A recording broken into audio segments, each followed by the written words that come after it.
be kind of a interesting stream. I'll just go ahead and say this right now. In 1 second, I'm trying to getting all kinds of alerts. I'm trying to pull up my stream on my phone, so because I don't have easy access to Twitch.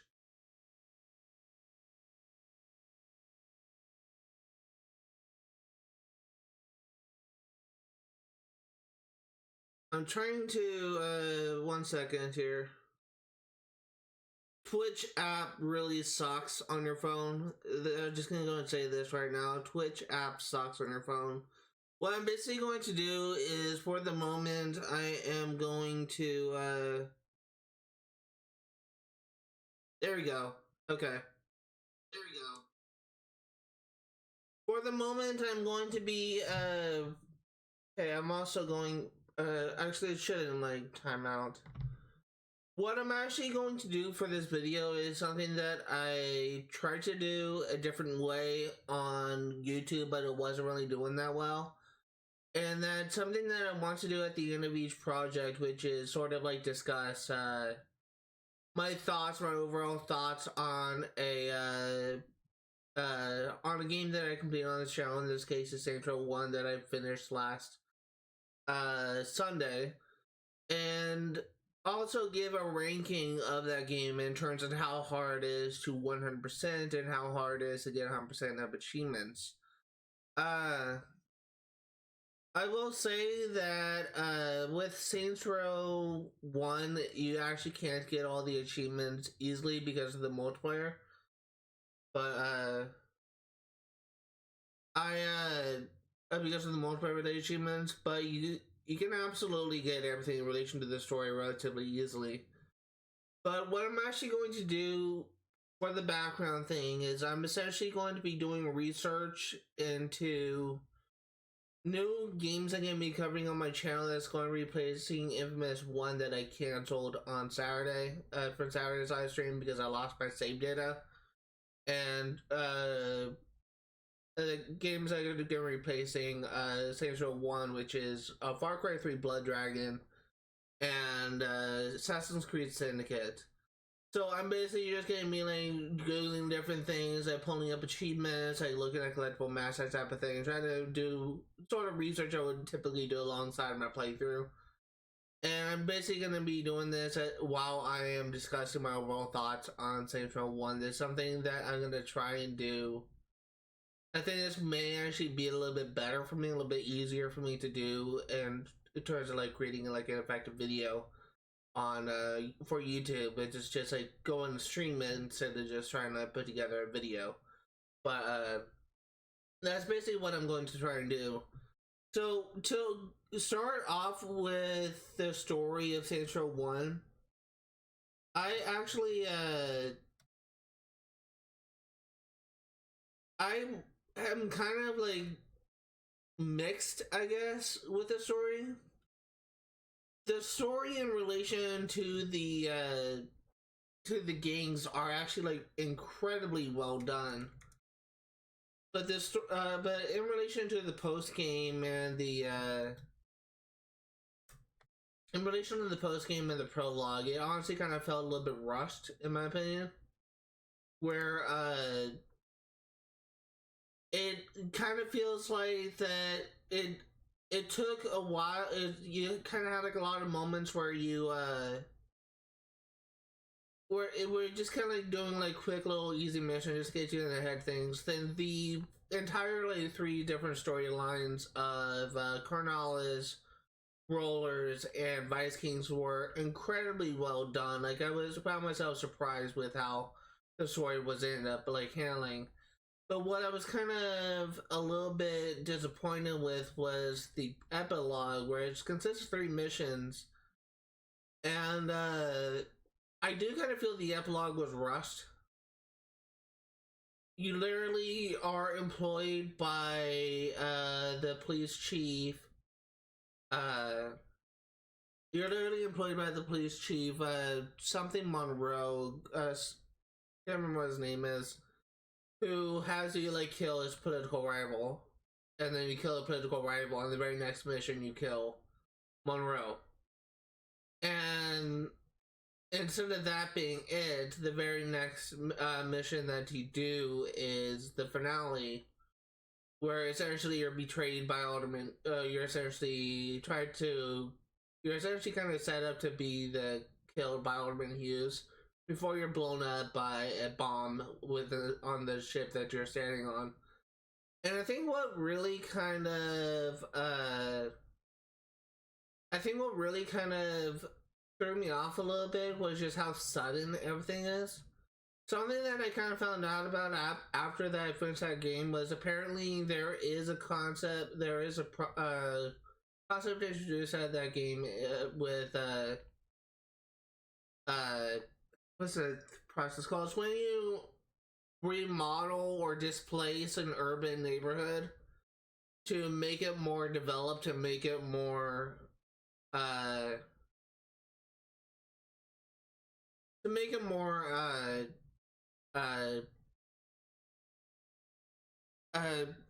higher price or whatever thing. I can't remember what it's called. Like something called like, I want to say urbanization, but I can't remember what it's called. But that's a type of process of the poor neighborhoods being redeveloped has been actually, apparently it's been talked about and throughout the game, but I never heard it, so it must have been talked about through the radio stations. And that's gonna be a pain. You're assassinating 20 enemies from a zipline.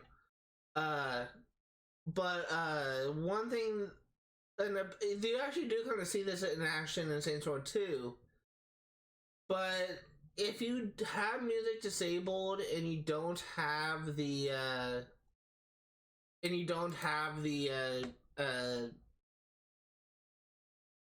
brain is dead. If you have music disabled and you don't have the radios like playing any audio, you won't really hear like any sort of developments on the radio host of things going on in the world. So I personally never heard it. The other thing I will say is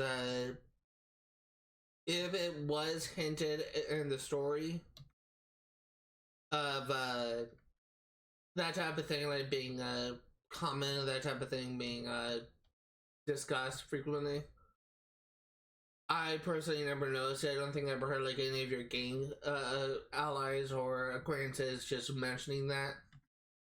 So I don't really know if I don't really have like a strong opinion on that, but apparently it was like a major, like it's sort of like the true real enemy in that game is sort of like the redevelopment of poor neighborhoods that will displace the residents within it. And I personally don't really know what to think about that because I don't really have any thoughts on it. Like I understand that it's obviously like kind of a bad thing, or essentially making hundreds of people, like, or maybe 100,000 people, or maybe probably just a couple thousand people homeless simply because of the fact that you want to redevelop the land just to increase sales of the to essentially just increase like these sales, the different types of people that will be living there. And I don't really have any thoughts on that because I don't really see like any of our characters reacting to that. So I will say that maybe if I were to play that game with audio on, I actually heard what the music was actually saying on the radio station, then maybe I would actually have a stronger opinion on that, but as of right now I don't. In relation to the story that I actually really do like about Saints Row 1, there are some antagonists I absolutely love in Saints Row 1. Like quite possibly my most favorite antagonist is Benjamin King from the Vice King storyline. And the way that the Vice King storyline was essentially handled is you're essentially going after Benjamin King for about half of the story, and then he is betrayed and you rescue him. Then now you're going after Tanya, who has essentially become like the new leader of the Vice Kings. And that type of plot twist actually kind of took me off guard at first. But I I actually do kind of like that little plot twist a little bit, where it didn't really go the way you were expecting. The other thing I liked about Central One was pretty much like how every single mainline game storyline didn't actually go the way I actually thought it was gonna go.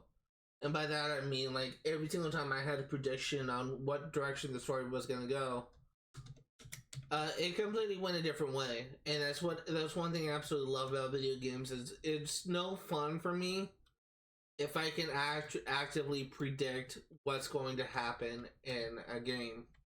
I like being able to be surprised, and I was surprised quite a bit. God dang it. I was surprised quite a bit in Central One, and honestly, I it really improved my opinion on that game in relation to the overall series, simply because of the fact that it never really went the way I was expecting, and I really wanted to be able to see like what else the game had in store. Like, I love being surprised. Like, it's no fun if I can predict what's gonna happen, and I absolutely love it whenever I just honestly, not that big of a map. I guess it could be a big map. It it's always more fun to me to be able to be surprised than actually knowing what direction the story is gonna go, and that honestly to me is like very telling of like of a good story. If it's not something that I can predict, then it's really a good story. If it is something that I can predict and is really just generally poorly written, that's really just how I think of it. But another thing that I will say is I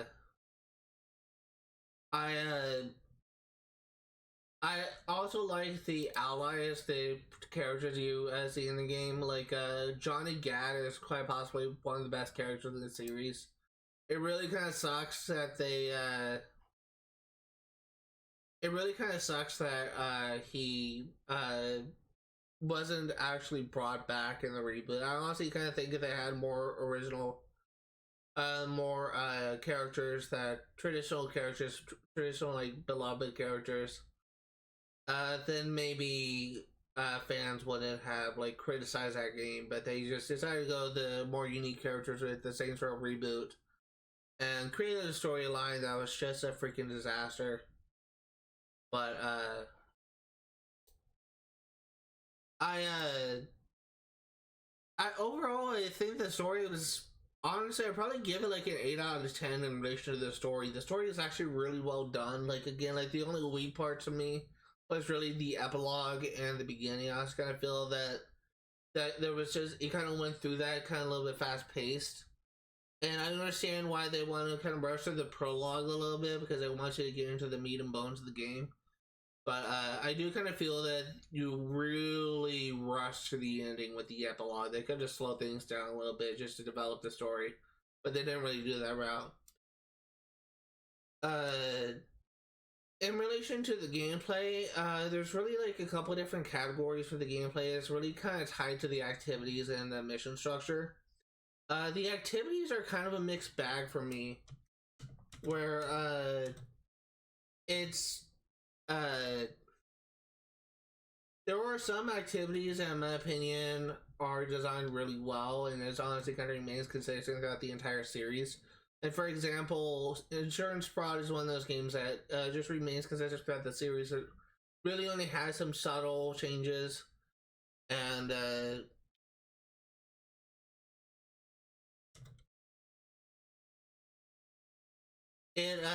it's kind of one of those things that is just as always like a positive experience for me. But then there are those games that are just kind of those activities that, in my opinion, are kind of poorly designed and do have its problems.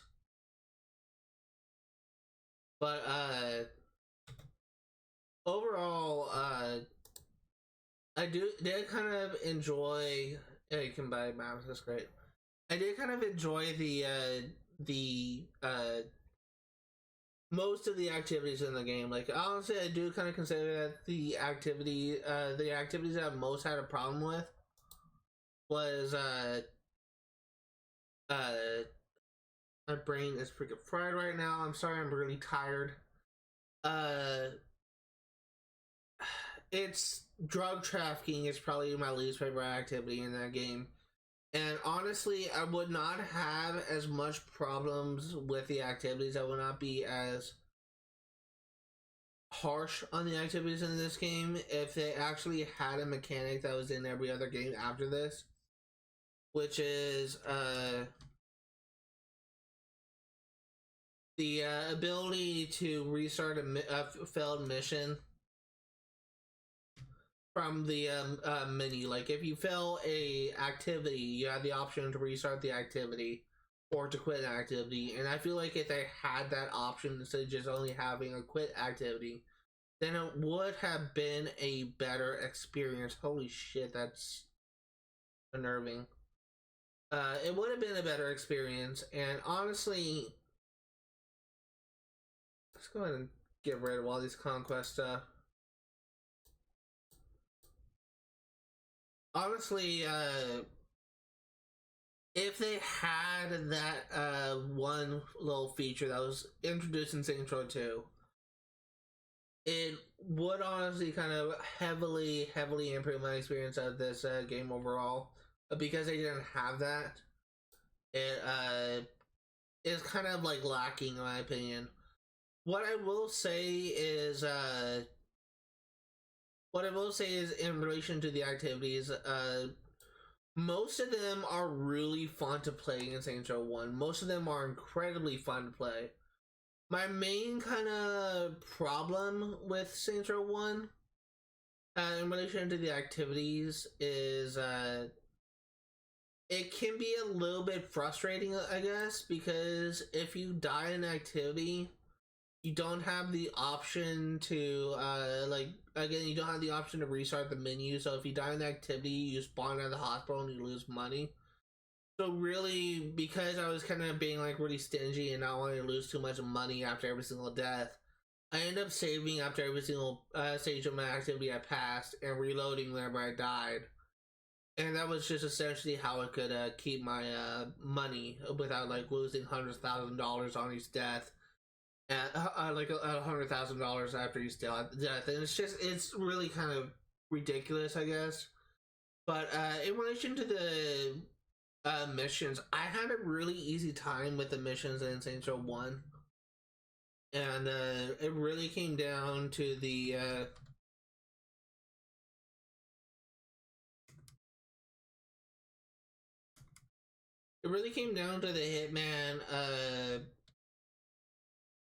hitman rewards for completing each activity. Basically, there are unlockables you get for completing all stages of a hitman activity, and the hitman rewards is quite possibly one of the best in the series. You can see a list of the hitman activities I pulled up right here, but essentially the ones that give the reward for the ones that get like the best reward are these right here. The platinum SMG given by the Vice King's Hitman activity in the Project District. The platinum shotgun AS-12 Riot is quite possibly the best weapon in the entire game, in my honest to God opinion. You get this weapon from doing the West Side Rollers Hitman. The golden revolver, the golden plated GDHC, is also another really good weapon. It actually one-shots most enemies, but a lot of enemies essentially had to do two shots. At least for the armored enemies, there are some enemies that are kind of like armored. Like for example, like the FBI agents, if you have a 4-star notoriety, they do have a little bit of armor, so you have to shoot them a couple times for them to go down. But the FBI agents are one shots with the shotgun. They are two shots with the pistol. That's really good weapons to use overall. It's effective on a lot of enemies. I've been using the Platinum Urban for destroying vehicles. The Platinum Urban is just fantastic for destroying vehicles. It just kind of sucks that it doesn't hold that much ammo. And the Platinum RPG is such a nice weapon to have.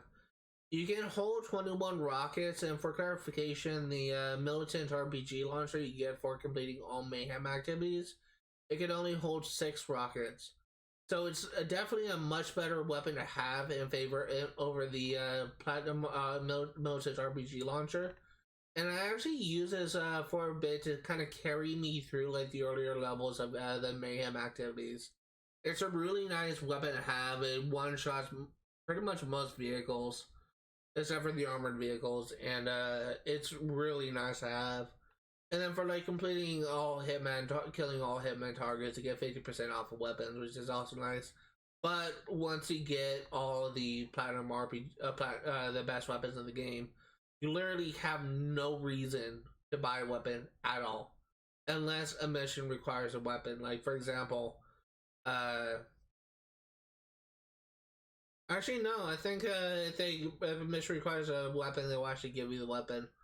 But it's really nice to have. Like I honestly recommend anyone who is kind of struggling with Saints Row 1, try to knock out like the hitman activity. It'll take you a while to do it, but it's actually a really nice weapon to have, and it will carry you through like 90% of the game.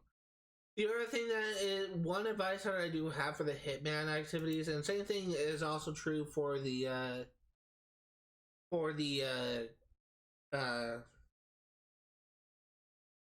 chop shop activities. I want to say hijacking, but I knew that was wrong.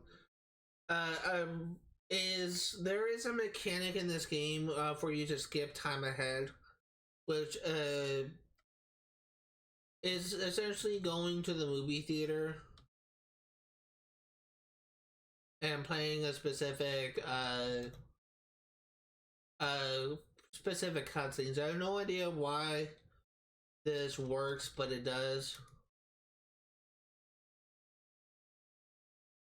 It's essentially you play only 2 cutscenes, so the streets of Stillwater and Rallying Cry in that order, and it'll reset it to 9 a.m. And the reason why this is important for hitman activities and for hitman targets and for chop shop activities is some vehicles and some targets are only available at specific times of day. For example, some targets are only spawned in the morning, some only spawn at nighttime. If you have and it doesn't really tell you when they spawn, so you just kind of have to figure it out. If you know a target only spawns at night, your only opportunity is to hire a taxi and just having a taxi take you from place to place. And you have to call the taxi with this number. There's actually 3 different taxi numbers. I think there's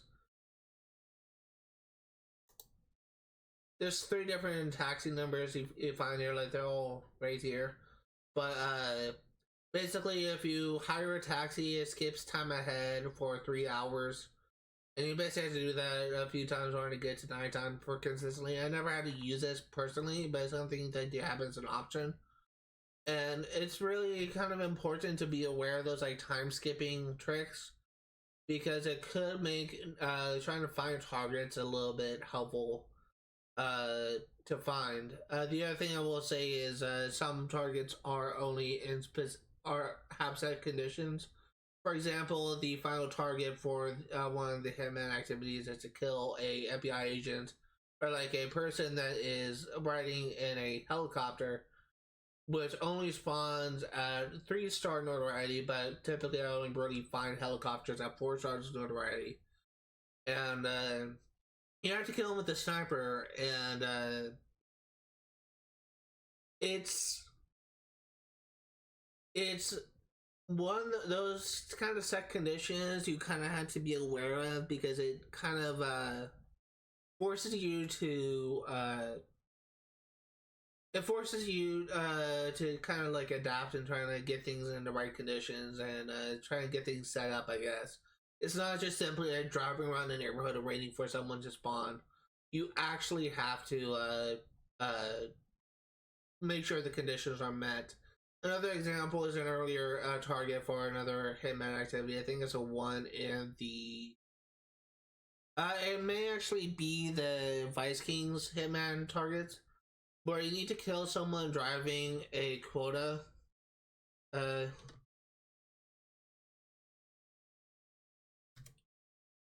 which is this vehicle right here. It's a really dinky. It's like it's a dinky little car that essentially people. If you leave a car parked in downtown district, one person and one of these cars will come to give you a ticket.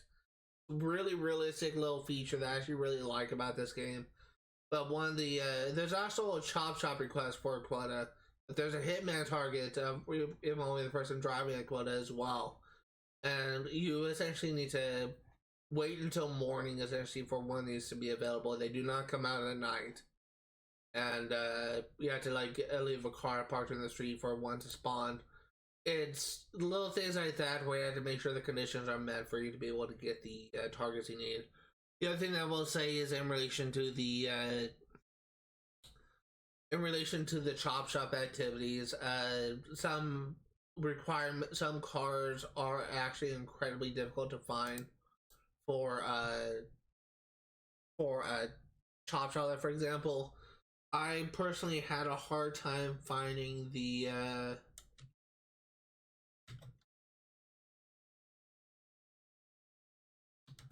bulldog. Had a really hard time finding a bulldog in Saints Row 1 because I wasn't progressed further enough in the story for your gang to actually drive around these legit. In the area where it's said for them to spawn as part of the chop shop, it wasn't actually spawning in the area. This actually looks like it's in Saints Row 3. So it's not the same bulldog as Saints Row 1. I actually recommend you do the hijacking activity in the Cornales territory, which is over at the airport. Because level 7 of that activity actually gets you a free bulldog. And the way, if you are playing a hijacking activity for a car for Chop Shop, once you get a car, you essentially get in it and quit the mission, I think. And by doing that, you'll still be in the car and you can drive it to the rim jobs to get the requirements you need for the thing and deliver it to the chop shop. Essentially, how you turn in those cars. Alternatively, some cars for Saints Row 1's chop shop are actually more common to find in dealerships. And like Foreign Power, for example, is a dealership you can find in Saints Row 1. I think I had to buy a car at a dealership. I think it was the Atrazione, because I couldn't find it in the open world, so I just bought it. It's not cheap, but it is an option you have if you want to get it. The other thing that I will say, it kind of does it for like the set things for the chop shop and the hitman activities. Those are really like the activities that people had problems with the most. I think that actually does it for the gameplay. That essentially covers everything. I guess what I could talk about next in relation to Saints Row 1 is the level design. There's not really much I could talk about in relation to the level design. The one thing that I will say, I guess it doesn't really have that much in relation to levels, but I will say that the design of Stillwater actually kind of makes it feel like an authentic city, which I actually do appreciate. You can actually, trying to find a good picture of it.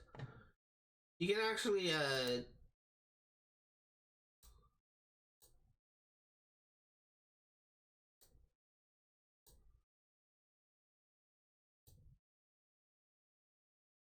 is there no like images I can find that's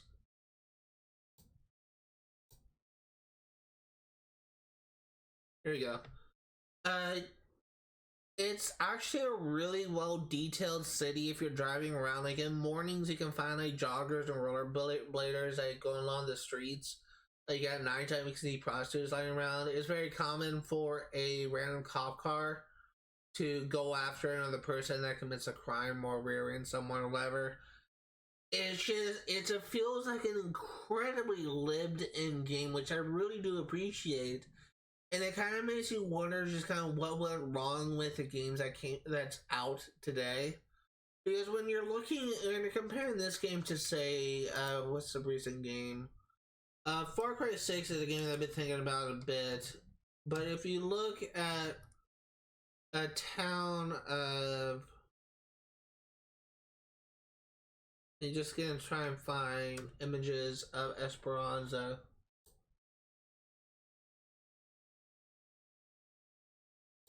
There are very little civilian presence in the city of Esperanza, and that doesn't help me. And Far Cry 6, it doesn't. Nothing in Far Cry 6 gives a lived-in experience.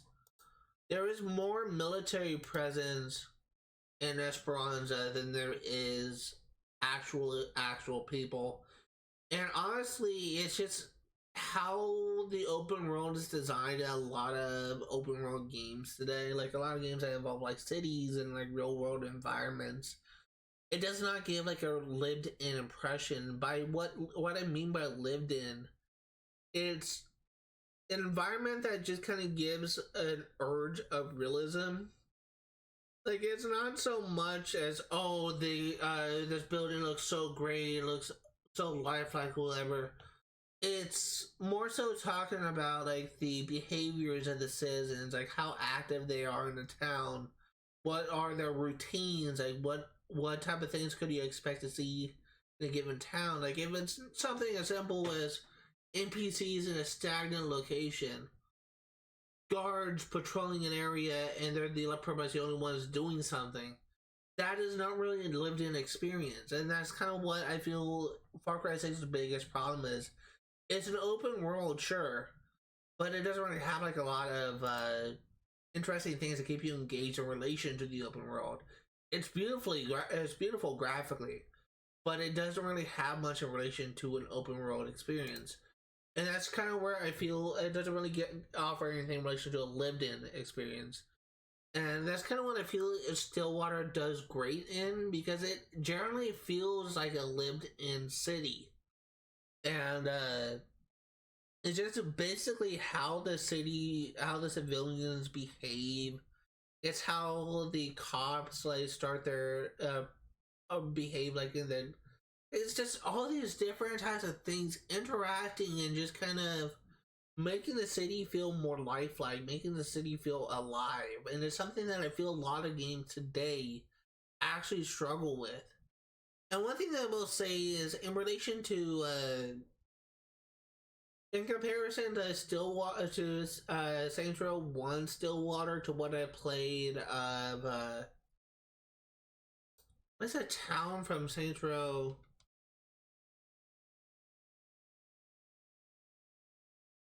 What's that town called?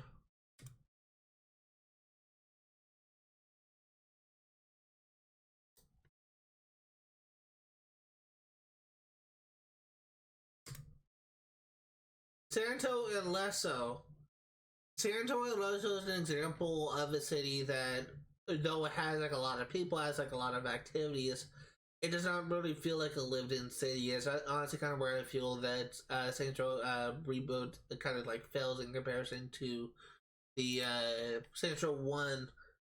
Because from what I remember, like the AI for the civilians is just kind of broken. Like if you fly a helicopter, I've seen videos of people flying a helicopter and landing it on the sidewalk, and civilians just freak the fuck out in Saints Row Reboot. And they don't really like fix their behavior. They don't really like calm down. Like it's just the civilians behave really weirdly. It's very common for civilian drivers to just actually drive like a 133-year-old guy on crack who is also drunk. Like, I've literally had moments where I was standing still, essentially AFK, looking at my phone, whatever, and I get run over by a civilian when I'm literally standing on a sidewalk or in a parking lot or something like that. It's just abysmal how bad the drivers are and how bad the AI is in Saints Row Reboot. That is not really the case here. I feel like the most threat that I've had with the civilians is really myself. If I run into them, or if I run into their car, that's it's actually me doing more damage to them than them doing more damage to me. And it's honestly just kind of helps with the immersion of this game. Like, it actually generally feels like a lived-in city, and that's one positive I do have for the level design of this game. The environment of this game, it is just jaw-droppingly stunning. It's amazing to me that this city, this game that came out in 2006, still holds up well in comparison to games that came out in 2024. And even though it may not be as graphically strong, it still has a fantastic story. And it still has a really great fun activities, great characters, as an environment where a game like they're not really afraid to take risks. Like, an example I can think of is in the Rollers storyline. It's a very major spoiler, but when you see Lynn get kidnapped by William Sharp, he says, "You are a nice package" to Lynn. "Let's see if we can unwrap you." It's something along those lines that essentially was implying sexual assault. I wholeheartedly believe that William Sharp, a old businessman, assaulted Lynn in that cutscene while we were trying to get to her to save her. That is something that you don't see at all in games in today's storyline, in storylines of today's games. And you don't see that at all because people are really afraid to take risks. They're afraid to offend people.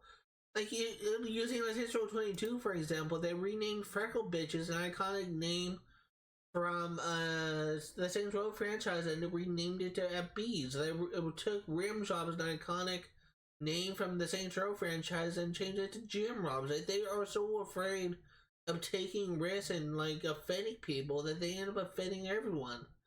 Like, there's so many games out there today that I feel like they're really afraid to take risks, and in the same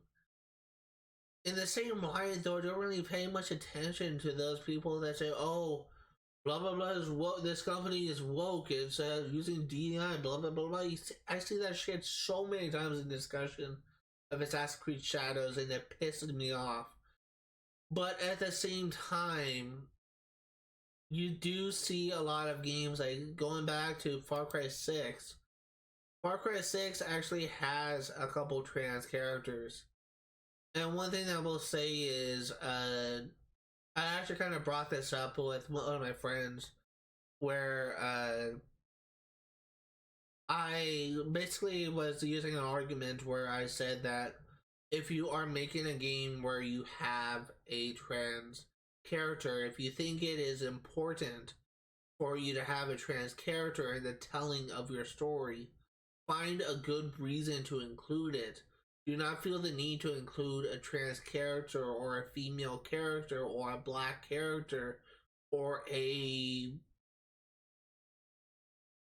don't know, like any sort of like ethnicity, any sort of like social group, any sort of like sexuality.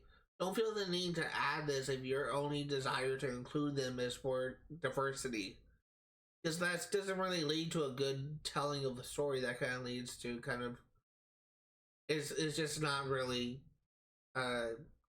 it's more, it feels forced is what I'm trying to say. And that's kind of what I feel is what happened with with Far Cry 6 in relation to the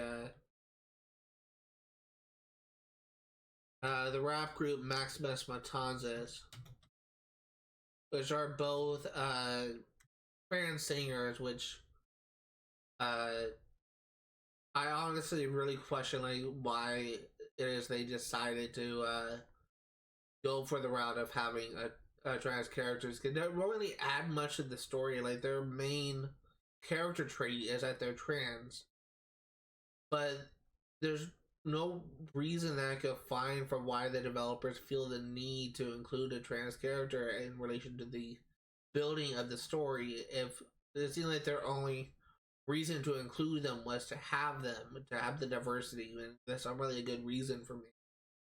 And I realize that may be a controversial opinion for some, that may be a hot take for some, but that's generally what I feel as a writer, as someone who is developing my own novel series. I do not want to create a character who is black. I do not want to create a character who is gay. I do not want to create a character who is transgender if my only desire to create them is to have diversity, because it just kind of creates a weak character in my opinion. Like if my only reason for having a black character in my story is simply to have a black character in my story, then that's not a strong reason to have a black character. There has to be like a sort of greater and stronger reason to have that. And unfortunately, there's a lot of games that comes out recently uh, that came out recently that does kind of do that, and it really kind of upsets me, because I just kind of see the direction the gaming industry is going, and then I look back at games like Saints Row, games that really just, it's just like not really even looked at today, and it does so much that is just incredible, like in relation to the story, in relation to the gameplay. And I feel that that is essentially completely forgotten into by people today. And I guess that's just one of my main problems with Central One, is its city is so incredibly designed, but it's just people just kind of shit on it. Like people don't really. I feel like a lot of people just don't really give the respect this game deserves, and they're kind of more focused on like playing the more recent games. Even though I feel like that there's a lot you could actually appreciate with Saints Row One Stillwater. Yeah, moving on to another topic in Saints Row One, and this is in relation to the trophies in Saints Row One. I think I'm maybe forgetting the topic, but the trophies for Saints Row 2006.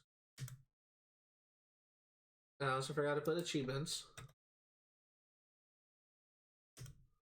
They're really kind of, they're time consuming. Sure, they're time consuming, but most of the achievements for Saints Row 1 are really easy to get. Like all these achievements are things you'll get through the main story. Probably the most achievements people probably have problems with is getting the multiplayer achievements. These achievements right here, Thug, Killer, Gangster, Kingpin, is based on a really poorly designed ranking system for the multiplayer Saints Row. That basically is skill based, it's not experience based, like say Call of Duty. And what this ranking system does is it increases or decreases based on your performance in matches. And basically, from what I understand, if you want to get the Kingpin skill, you need to get a true skill rank of 31. And you think I.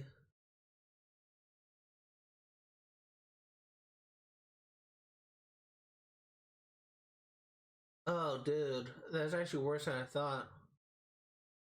So you actually, I thought you needed 10 matches to get to Kingpin, but you need 20. You need to win 20 matches to get to Kingpin, and that's honestly something that may be actually impossible for me to do, actually. Because I can maybe find people that are willing to throw 10 matches in a row, but I don't know if I can find people willing to throw 20. Uh, the one thing I will say is there is a community that I was introduced to called The Zone.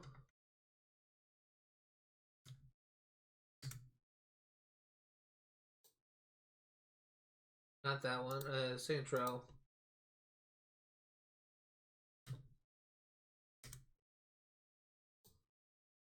called the zone. They say it's Project 2025. That's essentially a running joke with this game. They're not like right wing like Republicans or whatever. It's essentially a joke. The leader, the owner of this thing, actually thinks that the idea of Project 2025 is comical. So you just kind of put that in the title just as a joke, kind of making fun of those people that kind of essentially kind of take it seriously, that just essentially kind of believe.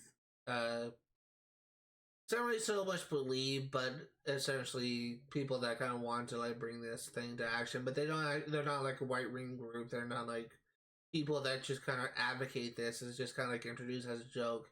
But this is the Discord group that I joined, and they do have a community that does help people uh, get play multiplayer matches, play co-op. You can essentially organize with different people in the community to actually put together a multiplayer match. That's essentially what I'm going to do when I'm ready to cover the Saints Row 1 multiplayer, and that's honestly something that I recommend you do. It's either going to a Discord group like that, like the one I just showed, or by going simply into a Reddit community and trying to find someone over on Reddit that would be willing to help you. These are the two things that I have heard that I've actually kind of heard like a lot of people praise. A lot of people actually kind of suggested you should either find someone on Discord or you find someone on Reddit to play multiplayer, and that's honestly something that I recommend too. You will likely not find like anyone like on Xbox who could reliably help you get those multiplayer achievements. In my opinion, it's either Reddit or Discord is where I would suggest you go to. But those achievements for those 4 achievements in relation to the ranking and the multiplayer is probably the hardest things I have to do. But in relation to the achievements for the story, pretty much like the hardest thing you have to worry about is getting like all the activities. If you can get all the activities done, if you can get all the collectibles, then you're essentially in the home stretch. There's nothing that you can't do in this game if you're able to do all the activities. If you're able to do all the activities, you're essentially in the home stretch. There's nothing difficult about any of these achievements. Some of them are time consuming, like destroying 50 helicopters, but they're relatively easy to do. The hardest thing that you have to worry about, once again, is just the multiplayer achievements. But if you can find someone to help you out, great. If not, then it's not really a big deal. It's just multiplayer. The one thing I will say is I usually do like a ranking at the end of these videos, like when I make it on YouTube. But because I haven't actually gotten all the achievements in this game, because I still need to do the multiplayer achievements, I'm still gonna try and do the multiplayer achievements.